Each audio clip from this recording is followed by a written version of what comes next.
Comment conduire une voiture automatique? Les voitures à boîte automatique sont de plus en plus plébiscitées, aussi bien par ceux qui en ont déjà une que par ceux qui en ont acquise une récemment. La conduite est en effet simplifiée par rapport à un véhicule à boîte manuelle. Partie 1. Que faire avant de démarrer? 1. Déverrouiller le véhicule. Vous pouvez employer une télécommande ou une clé, et prenez place sur le siège conducteur. 2. Avant de partir, faites les réglages nécessaires. Réglez votre siège dans toutes les dimensions. Avoir tout à portée de main ou de pied, réglez les rétroviseurs pour avoir une bonne visibilité derrière le véhicule. 3. Identifiez les différentes commandes. Repérez les pédales de frein et d'accélérateur, le volant, le levier de vitesse, les commandes pour les phares, le dégivreur et les commandes d'essuie-glace. 4. Attachez votre ceinture. Cette précaution s'applique à tous les occupants du véhicule, on roule tous attachés. Partie 2. Passez la marche avant.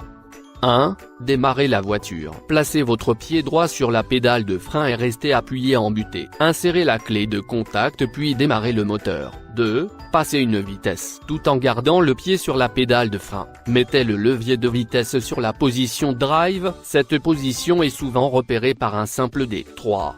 Débloquez le frein de stationnement. Il s'agit soit d'un levier placé entre les sièges avant, soit d'une pédale au plancher, à l'extrême gauche. 4. Avant de démarrer, regardez ce qui se passe autour de vous. Regardez devant, puis derrière et sur les côtés.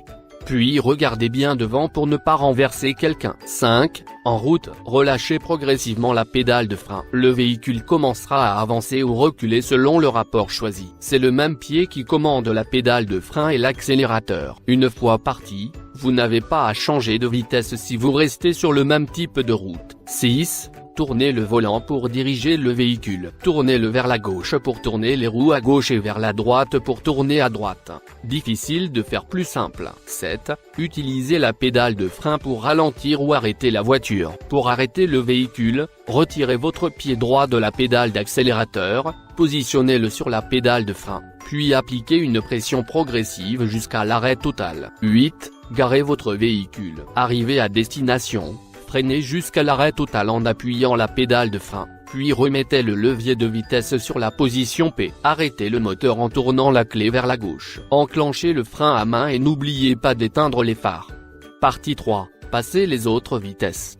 1. Passez la marche arrière. Si vous devez de reculer, le véhicule doit être au préalable à l'arrêt complet. Mettez-vous sur la position reversoire. Avant de commencer la manœuvre, vérifiez qu'il n'y a personne derrière vous et sur les côtés à proximité. Comme pour la marche avant, levez le pied du frein et appuyez doucement sur l'accélérateur.